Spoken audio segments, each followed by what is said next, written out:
for my class, if you haven't signed, you can sign at the end of the presentation.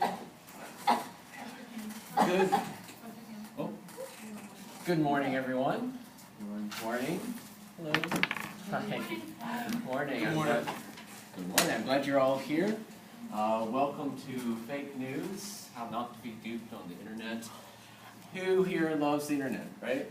We all love the Internet. That's great. Some of you probably never, can't even imagine a world without the Internet. I was born at kind of the edge of where between post and pre and post internet. So I sort of remember a world without the internet, but it's really hard to do now, right? Who here gets their news from the internet? Or at least reads or hears about stuff, sees or watches YouTube videos, yeah. Many of us, right? That is my primary source of information. Whether it's looking for online articles, looking at major newspapers, watching YouTube videos. The internet has changed our lives in terms of how we get information. Now, the problem is, not all of that information is quality information, right? It's no surprise to anyone that there's a lot of junk on the internet. And so the problem is not the amount of information that we receive. That's the easy part. We have way more information than we can possibly imagine. It's filtering and finding the right quality information. Not only just for doing research, but just also being an educated person, educated citizenry, being able to understand politics and foreign policy and things that are happening in the world. Now, internet is great. Memes. I can have a cheeseburger. I love memes. And this has kind of revolutionized the way that we get information, right? It's funny. Sometimes these are political. We all love cat stuff. Well, most of us. I know. I admit, half of my time on the internet is watching cat videos and subjecting my wife to watching the cat video I just found. Which, sometimes she appreciates, sometimes she does not. But internet's great. It can be a fun place. We have all these cool things, but it can also be a kind of a weird, quasi, post-truth type of thing. Well, what is fake news? Now, fake news came about more in prominence from the last election cycle. I don't really remember hearing a whole lot about fake news, so the concept is not a new one, but this is the first, the last election cycle was kind of the first time it became more of a mainstream idea. What is fake news? And this is not a liberal or a conservative thing. This is, on both sides, there's kind of this complaint and concern about the idea of fake news. Now, fake news is not really news at all. So, I've read one commentary talked about we shouldn't even be using this term fake news because if it's news, it should have some sort of factual component to it. There's no such thing as fake news. But it's fake in the sense that it's news. It's impersonating news. It's trying to sway you, trying to convince you that something is real, when rather it's not. Now, it publishes, quote, news with the intent to sway you through false information. The information is misleading. Sometimes it stretches the facts. Sometimes it kind of, takes something out of context. Other times, it is just intentionally flat out false. There are things with fake news that just have no basis in reality whatsoever. It intends to deceive, especially through the use of social media.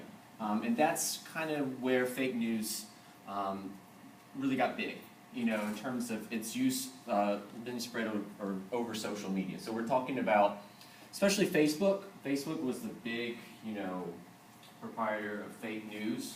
We're also talking about Twitter, Reddit. God, Reddit is probably sometimes one of the worst places on the internet. So a lot of these social media sites were fake news was being spread throughout these different types of websites. Now, fake news is not a new idea. It's an old idea. Journalism has constantly used fake news to kind of sway us and to play on our hearts, play on our emotions, our feelings.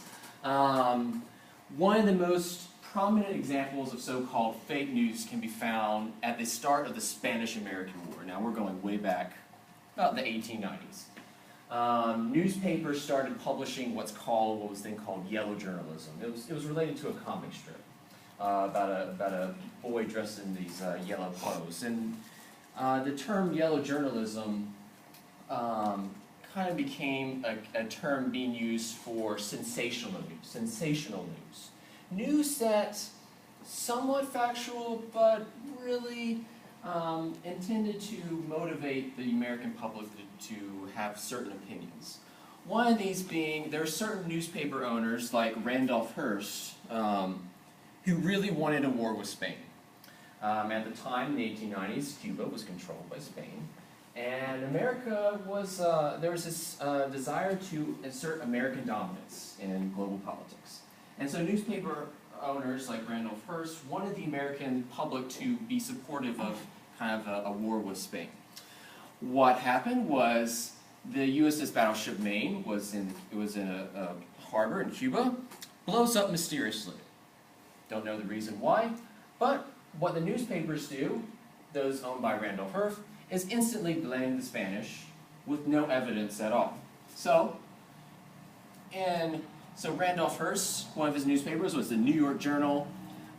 Destruction of the warship Maine was the work of the enemy. As you can see, the headline right there. No basis in reality at all. There's no evidence for this. But his intent was, oh, here's great. This is the opportunity I've been waiting for. I can publish this, blame it on the Spanish, and with the intent that the American people will now support a war with Spain. Surprise? No surprise at all. That's what happened. People instantly said, oh, those evil Spanish, let's go to war with them. American politicians, following the will of the American public, decided to go to war with Spain. Hence, result was the Spanish-American War. Now, what really happened to the Maine? Well, there was a coal-burning battleship. Some of the fumes from the coal ignited, and it blew up. It was an accident. Had nothing to do with the Spanish. But when someone publishes something like this, even though later it's proved to be false, the kind of idea spreads, and once it happens, it's like the snowball effect. It keeps going and going, and there's little that you can do to stop it. Now, fake news has also been a part of, say, tabloids. Anyone go grocery shopping at Publix, right? As you're checking out, you kind of see like the celebrity mags, Us Weekly, National Enquirer. These are tabloids. And, you know, we look at these tabloids and they're kind of funny, right? You know, usually it has something to do with like Angelina Jolie, Brad Pitt, or Hillary Clinton. Someone's divorcing someone's had some sort of sex scandal, whatever. You know, we look at these and we kind of chuckle and be like, yeah, whatever. These are some of the kind of the first proponents of this kind of fake news. There's nothing really basis in the reality for these. So we're looking at stuff like the National Enquirer, the Globe, Sun, Weekly World News. They're called junk food news. Some of it's true, some of it's not, but you read it with the kind of intent to be more entertained rather than getting real information, or at least I hope you're not getting real information from these. So, digging back, Throwback Thursday, a now defunct tabloid, Weekly World News. I always thought it was entertaining to read these when I was getting groceries. Hillary Clinton adopts alien baby. You know, it's not, of course, this is not true. It's more for fun, but these are some kind of things that you would find. Now, poor Hillary Clinton has been, you have to kind of feel for her. She's been tabloid material for a while now. So that was 93, and then finally, in 2015, Hillary Clinton 6 months to live. Not obviously true because, you know, she's still alive. But again, National Enquirer. Kind of, this is fake news. Now, this is not so much as dangerous as what we find on social media. Social media is going to kind of take this idea and expand it and really have a more deceptive effect on the public. Now, fake news is not satire. Does anyone read stuff from, say, The Onion or Clickhole? Have you ever heard of The Onion? Oh no. What are you guys doing? Look up The Onion. Satire from Onion and The Clickhole, two of the dominant players in satire. It's meant to be funny. So it's fake news with the intent of that it's for fun. It's not taken seriously. There may be some message behind it, but it's really to entertain rather than get information. So, for example, I was on The Onion yesterday. Mitch McConnell, the head of the majority leader in the Senate. This was a Onion headline. Mitch McConnell sees infinite health care plans after dropping acid to inspire ideas for Obamacare replacement. Obviously not true. Mitch McConnell's not actually dropping acid. I think that would be really flat out crazy and hilarious, but you know, this is making fun of the GOP, the Republican Party, not being able to come up with a Obamacare replacement. The Onion is always kind of cutting edge or contemporary. They're always publishing stuff every day. Now, sometimes people mistakenly think these are true, but majority of the time, no one's really thinking Mitch McConnell's dropping acid. This is funny. It's supposed to be entertaining. So satire is a little bit different. This is fake, but it's satire rather than talking about, you know, what we're thinking about with fake news. Now, what is fake news? The terminology for fake news is fabricated news that is distributed as legitimate news, false information to deceive readers. Now, from here we have different levels. Now, there are fake news purveyors, those that not necessarily creating content, but they're sharing and distributing it. They collect it, they aggregate it, they distribute it across a variety of different type of networks, different websites. Many of these websites are defunct. You know, they only exist for a short period of time. And some people do this unknowingly. There are people that share stuff, and they don't know it's fake. They think they're doing a good job by sharing, you know, this new information.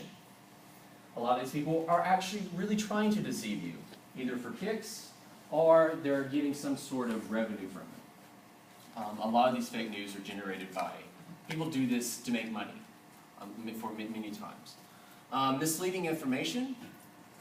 This is out of context information. So what it does is give you, kind of stretches the truth or distorts the truth in order to kind of get you riled up, to get you upset. Give you out of context information with the intent that if you'll believe this, you might believe this other bit of, say, fake news that I'm making up for you, and you might buy that. One of the examples being in 2009, Obamacare. There's this kind of rumor going around that Obamacare contained death panels. That, at a certain point, the government would say, it's time for you to die. You're certain old, you're in a certain health. We recommend, you know, a euthanasia panel, you know, death panels. This was completely untrue. What happened was it was out of context, misinformation, where what was in the bill was actually that Medicare would pay for end-of-life issues, talking about living wills and talking about caring for elderly people at end of life. So it was all about end-of-life care. What happened was when some commentators started using the term death panels, misread it, and from there everybody started talking about Obamacare has death panels. You know, the government's going to kill you at a certain age. It was just completely untrue. Now, a special form of information, perhaps you've heard of this, is clickbait. Has anyone ever heard of clickbait? You've probably seen it, and I don't know what the term is for it. This is articles with headlines with the purpose of getting clicks. It's not real news in any sense or any shape, way, or form. It's designed for you to click it with the hope that, you know, each click gets revenue. You look at ads. It may install some sort of malware on your computer, but it's designed to play with our curiosity. The article is usually something else unrelated to what you're actually clicking. So, for example, This is clickbait. I got this yesterday. And I was looking for fake news, and this popped up. What others are reading. No one's reading this. God, I hope not. As you can see, sponsored links. When you see sponsored links, your brain should be thinking, oh, this is not really real news. This is something fake. Sponsored links means someone's paying for this content, putting it out there with the hope that you'll fall for it. Most of this has crazy claims about melting fat, something to do with sex. The cameraman captured more than expected. Husband divorced his wife after looking closer at this photo. It's just outrageous stuff. But this comes up a lot of times when we're looking at fake news websites. These type of ads. If you ever go to a website and you find these very prominent in terms of this is the first thing you see, you might want to escape, not just for the sake of your own sanity, but for the sake of your poor computer, which will probably be infected with something. And I subjected my computer yesterday trying to find all this fake news stuff. I think I almost wrecked my computer trying to do this.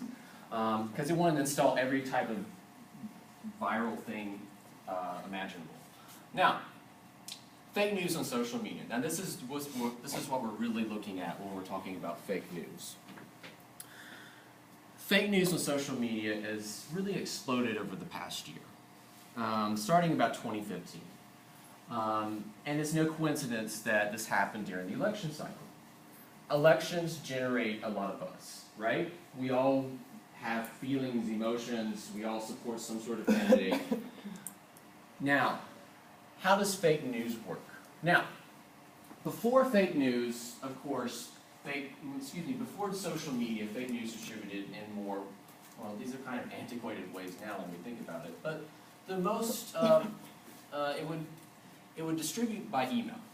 You know, people would get emails about all these kind of fake stories, something about a Nigerian priest wanting money or something like that.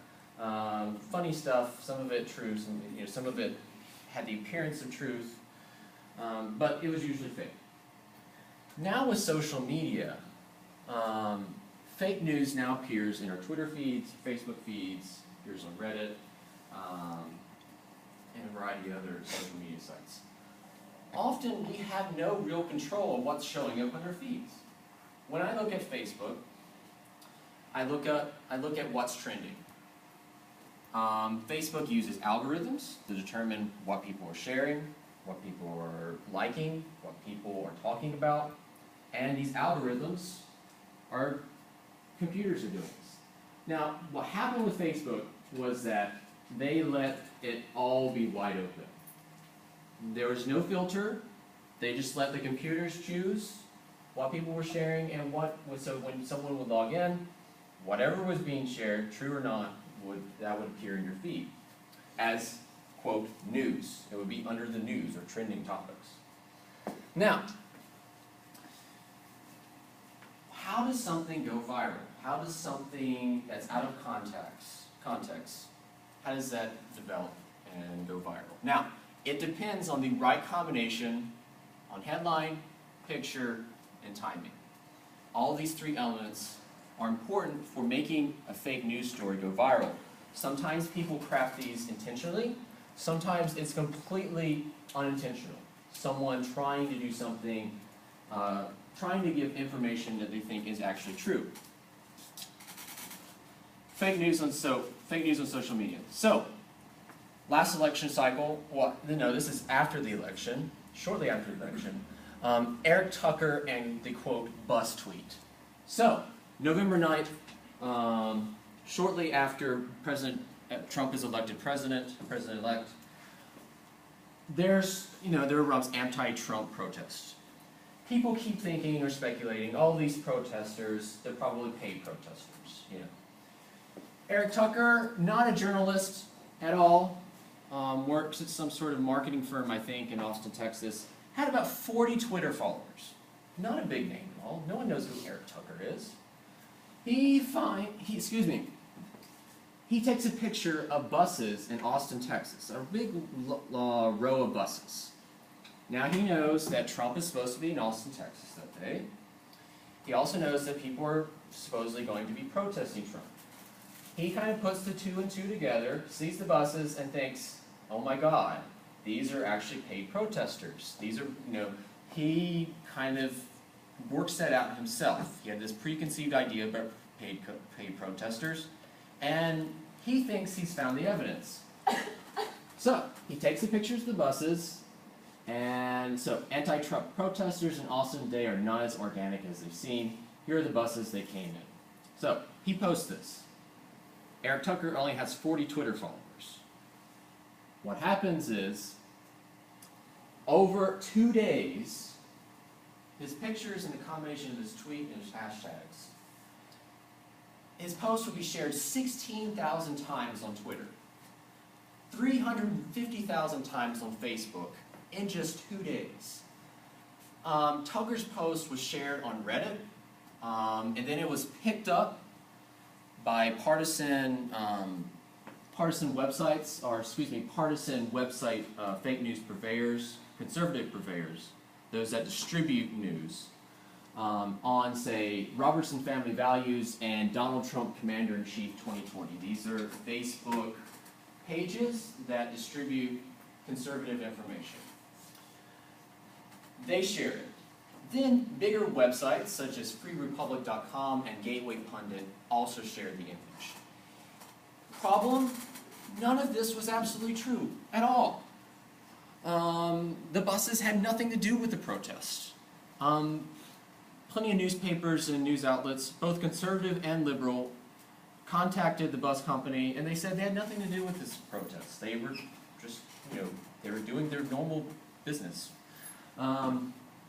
But once something gets going, whether it's true or not, it's hard to stop it. So at this point, on Facebook, right-wing news, so they put, well, guess who's busting in all those anti-Trump protesters who are burning flags and rioting in the streets? So they add their own little spin to it. They're burning flags and rioting. And then the President-elect of the United States, Donald Trump, tweets, just had a very open and successful presidential election. Now professional protesters incited by the media are protesting. Very unfair. Now Eric Tucker, who has 40 Twitter followers, posts something, and now the President-elect of the United States is tweeting about it. Now, Eric Tucker would, in a matter of a few hours, would realize his mistake, realize what he posted was wrong, and he reposted saying it was false. Now at that point, it didn't matter. No one cared. No one cared it was false. It fit their narrative, it fit what they thought the protest was about, and at that point there was little to do to stop it. Now, Trump protests are not the only thing that get shared on fake news. Celebrities often get involved, unwillingly. So poor Denzel Washington. Here's American News on Facebook. We all know Denzel has stood up to Obama before. Well, he's making another awesome move. Denzel is now Team Trump. Do you support him? Thing is, Denzel never said anything about being on Team Trump. But doesn't really matter. If you post this with Denzel's picture, put him in front of an American flag, and have the right headline, that's all people can see. And they see it, and people are like, oh man, I like Denzel Washington's movies. He's great. He supports Trump. Oh well, maybe I should support Trump too. Now that's kind of a simplistic way of looking at it, but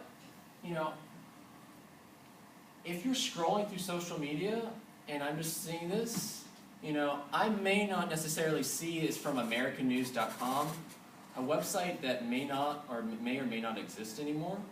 I may not know what American News is, but I see that one of my friends shared it. And I see Denzel Washington. I'm thinking, oh, well, okay, Denzel Washington supports Trump. That's interesting. It may not necessarily sway me to support Donald Trump, but it gets me confused about who is actually supporting Trump and who is not. Now, the perhaps biggest fake news of 2016 was this. This was shared virtually everywhere. That Pope Francis just backed Trump. released an incredible statement, why, and then spread this everywhere. There was no evidence at all. If you look back over the news cycle, Pope Francis was actually a pretty big critic of Donald Trump. Now, unfortunately, what people did, they saw this, saw them two together, and unintentionally started, again, like it says, spread this everywhere. So what they did was they would share this. Sometimes unintentional, with good intentions, but they would spread this, and the information would continually grow and grow. Other things that you would see over the past election cycle, Sid Miller, he's the representative in the Texas, Texas Secretary of Agriculture, I think, tweeted or shared, breaking, Muslims shout praise Allah, surround Oklahoma police following press conference on beheading. Not true. Germany follows the Sharia law, approves child marriages. Again, not true. No basis in reality at all. Now, this was a funny one. Yes.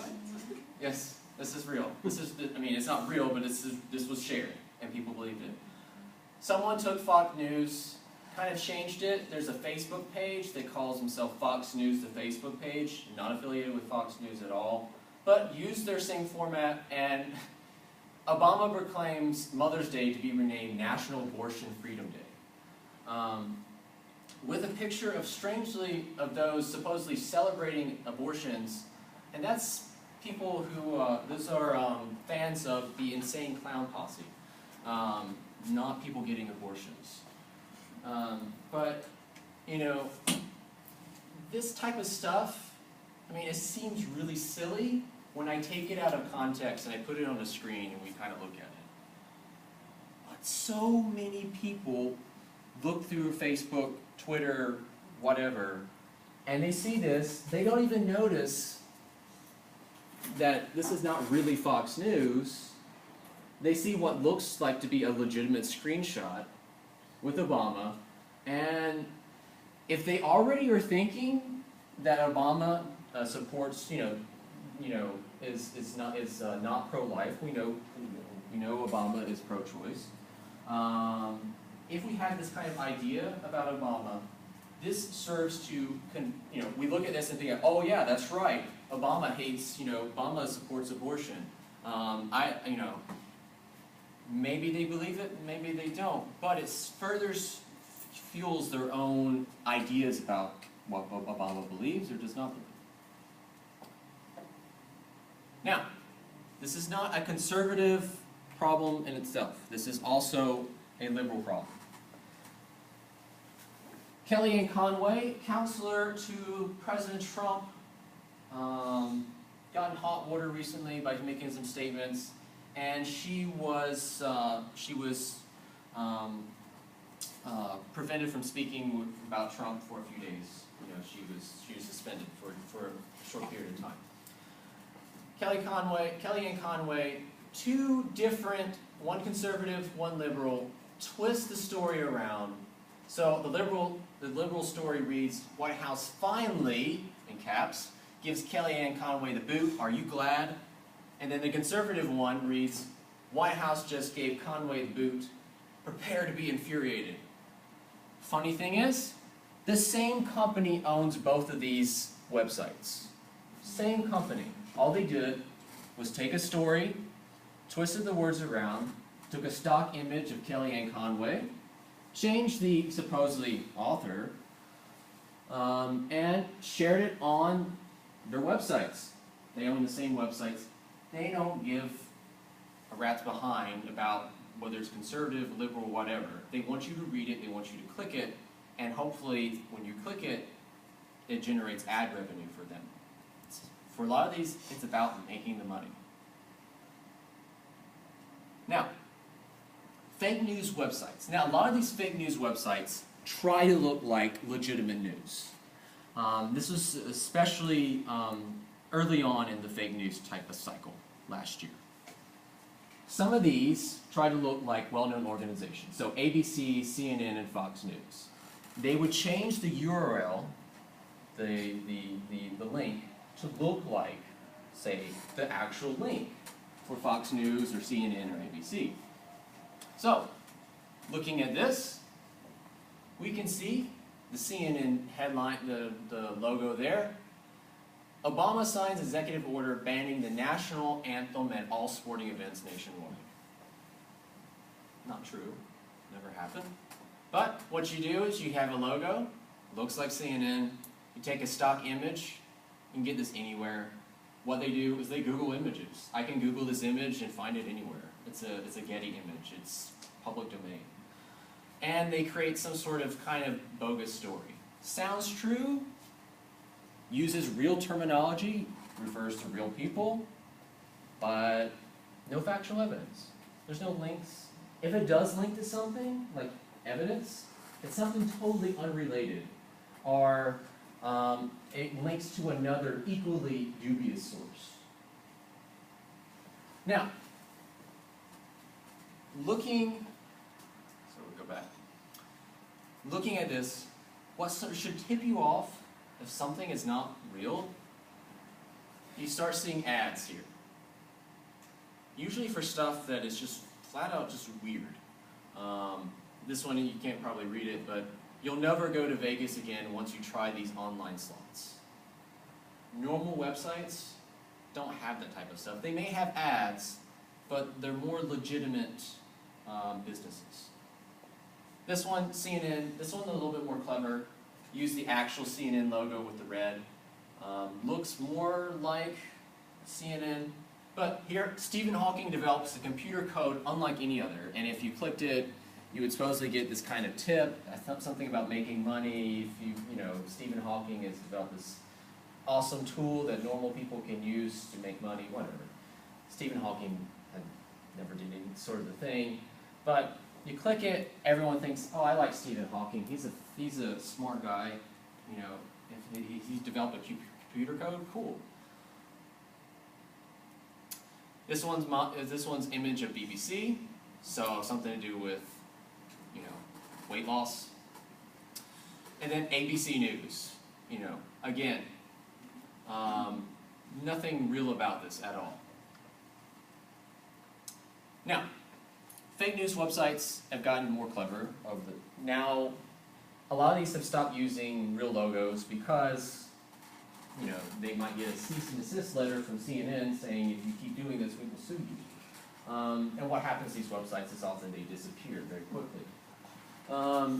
So what websites have done now is starting to make their own websites using real-sounding names such as Guardian, Tribune, Gazette. But the point of these websites is to make money. You go to the website, you know, websites get money from ad revenue.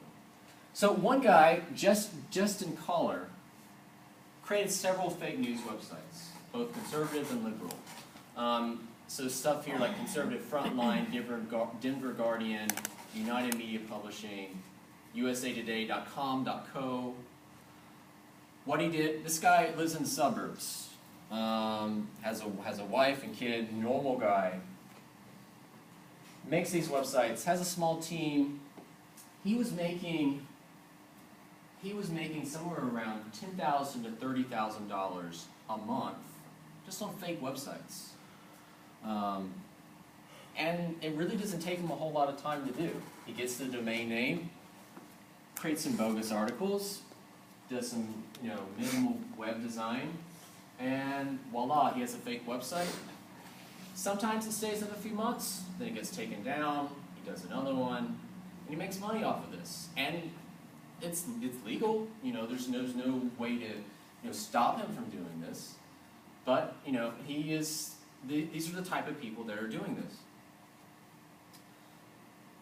This was from recently. Former U.S. President George H.W. Bush dies. No, he's still alive. This was just a few weeks ago. Another one, The Political Voice, sometimes shared on Facebook. Here, Donald Trump caught doing, in caps, the unthinkable. Spread this everywhere.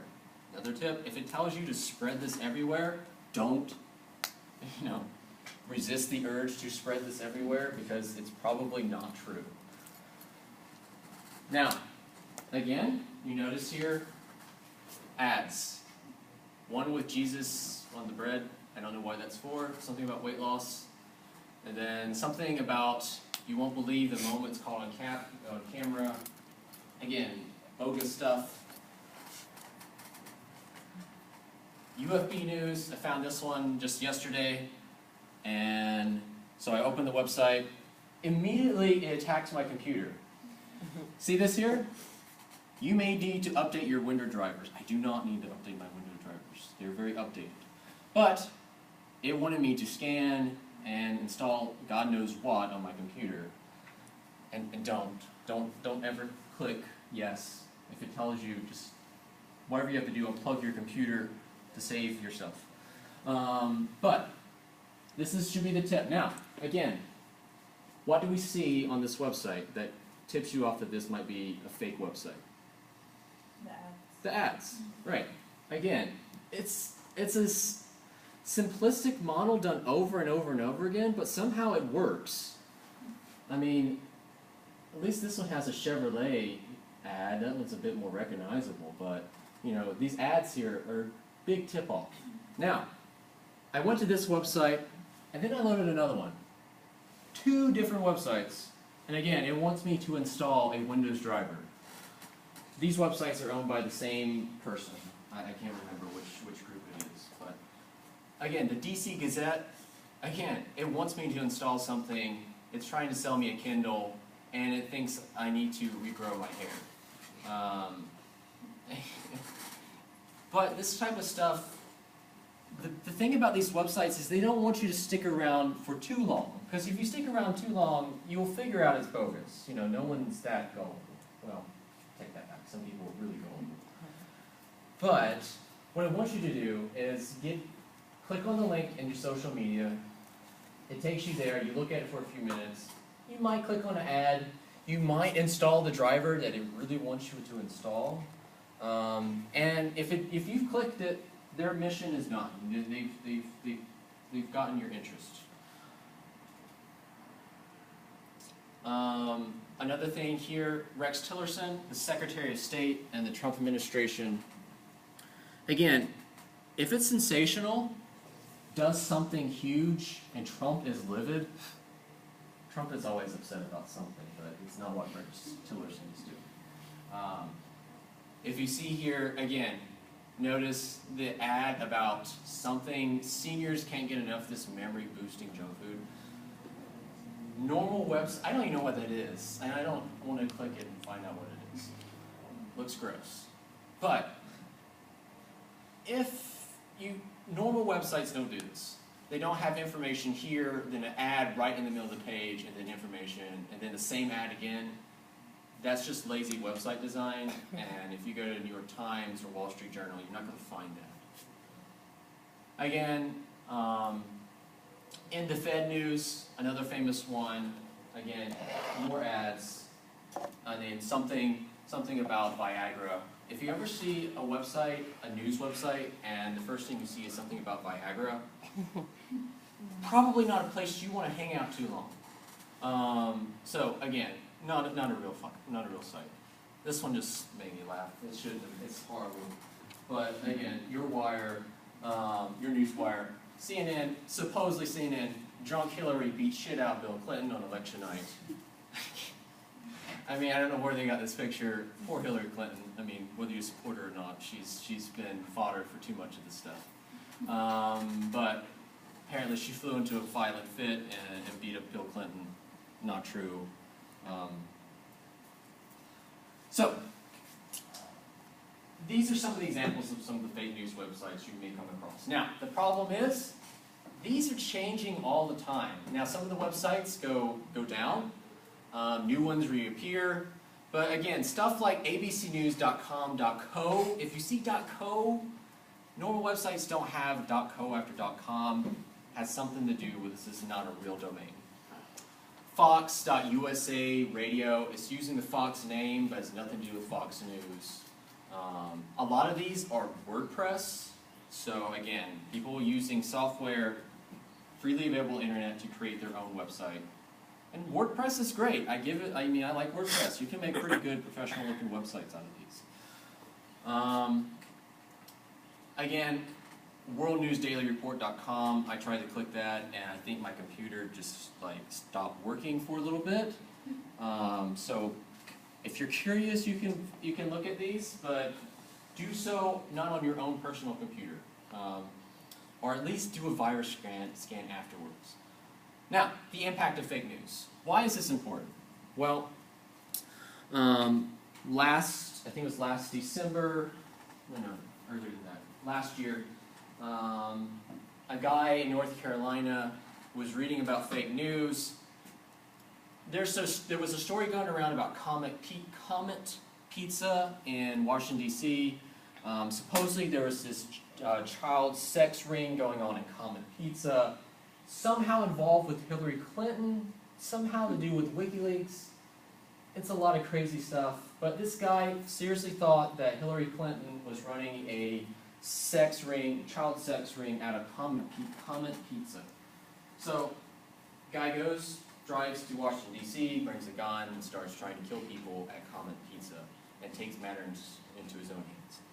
He read all this fake, bogus news on Reddit, and was duped by it. And still believes he was right. He still believes, and there's plenty of people, I looked this up just yesterday, there are websites still saying that there's a sex ring, a child sex ring going on in Comet Pizza, and it's not true at all. There's nothing basis on that. There's no basis of evidence. Now, that's kind of an extreme example. Most of us are not going to read something and go try to kill people, and I hope not, from fake news. But it does confuse us.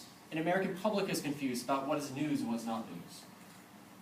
Pew Research Center, one of the most respected centers for survey and research across American life, did a survey in December 2016. Majority of Americans say that fake news has left Americans confused about basic facts. So, 64% say a great deal of confusion. Whether we're able to distinguish it or not, we can at least agree that fake news is causing problems when we're trying to find what is real news. About a third say they've seen made-up news online. So 51% of Americans say they've seen inaccurate news. And majority majority say they are confident in their ability to distinguish fake news. But only 45% say they're somewhat confident, and 15%, which is quite a lot of people, say they're not confident at all. Believe that they can't distinguish between what is real news and what's fake news. Now, all of us like to share stuff. We find something, it makes us upset, or we're really happy about it, we want to share it. Whatever social media we're using. But 16% of Americans in the survey said they found out that they shared something that was made up, that they shared a fake news article, unintentionally. 14% say they shared a fake news article that they knew at the time was made up, but shared it anyway. And 20-30% did either or both of these. And that's quite a lot when you're looking at statistics. More worrying is younger people. And we assume everyone here in this room can distinguish, a sponsored ad from a paid ad, or understand, what is real and what's fake. But it gets sometimes kind of hard. Stanford University did a study over a couple of years, starting in 2015, collecting over 7,000 student responses from middle schoolers and high schoolers. Very, very troubling that 80% of middle schoolers believed that sponsored content was real news. They believed that clickbait stuff was real news. Just totally unable to distinguish between the two. Middle schoolers. I think of middle schoolers as those that raised with technology, but no, they were unable to distinguish. Unable to distinguish between ads and articles. High school students. Large portion of high school students unable to accepted photographs from, say, articles without verification. Just accept them as they are, without double checking whether they're truth or not. In every case, so at Stanford University, the authors of the study write, in every case and at every level, we were taken aback by students' lack of preparation. Students just had no idea, were unable to distinguish between what was real and fake. Looking over the last election cycle, fake news was shared more than real news. Looking at the months between August to November, fake news outpaced real news. BuzzFeed, and I'm surprised that I'm referring to BuzzFeed, but apparently they're our last hope of, say, truth, yes. But BuzzFeed actually did some, I make fun of BuzzFeed sometimes, but they actually did do a pretty good study on Facebook and fake news. You can see the top 5 fake election stories by Facebook engagement, either shared, liked, commented, whatever. Again, Pope Francis shocks the world, endorses Donald Trump.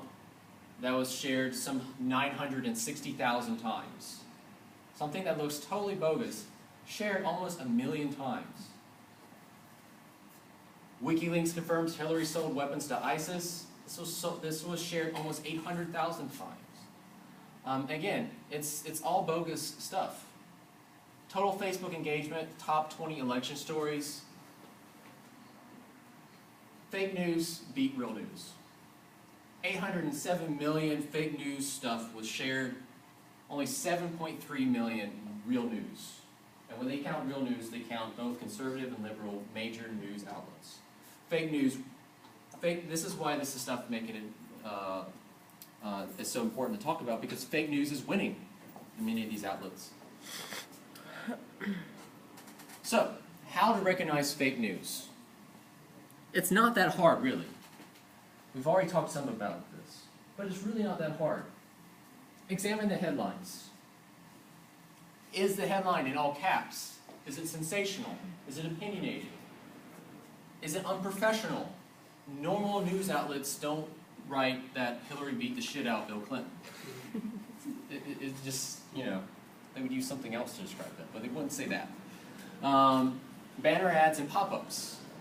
If the website is attacking your computer, it's probably not a good place to hang out.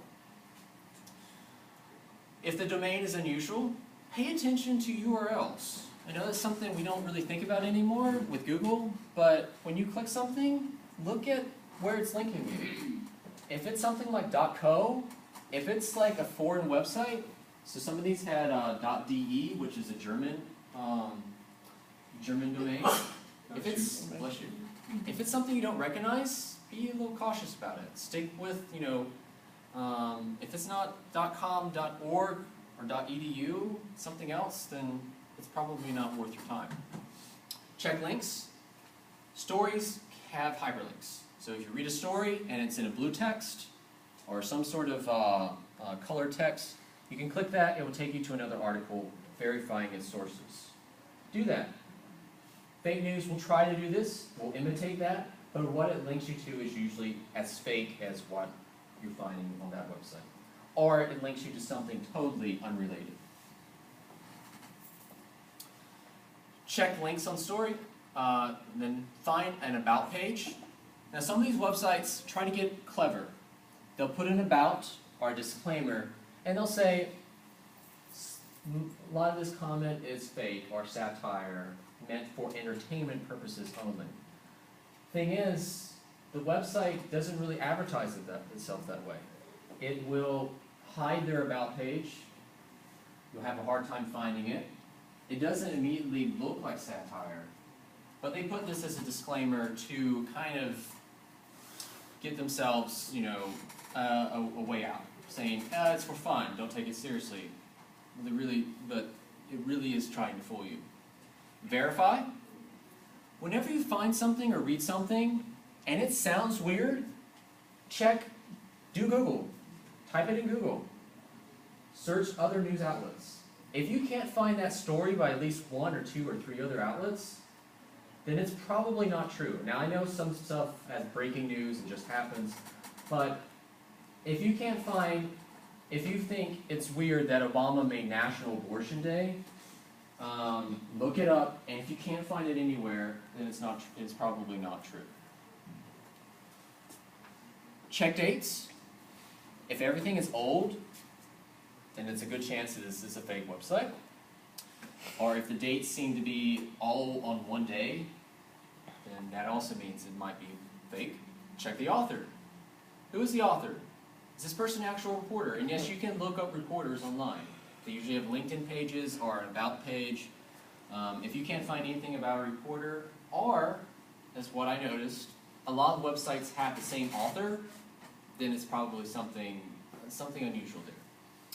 Google the photos? Yes. If you right-click a photo and you say search Google for this image, Google will search that image for you, and you can probably find that the image that they're using is like a public domain image. Other people have used this image. It's probably being used in an out-of-context manner. And then finally, does it make you angry or confirm a bias? If you find yourself getting mad, if you find yourself thinking, oh, Obama made National Abortion Day, I can't believe that. Take a deep breath, back up, and think, what is this article doing to me? Is it trying to elicit an emotion? Is it trying to make me, at that moment, a little upset so that I'll share it?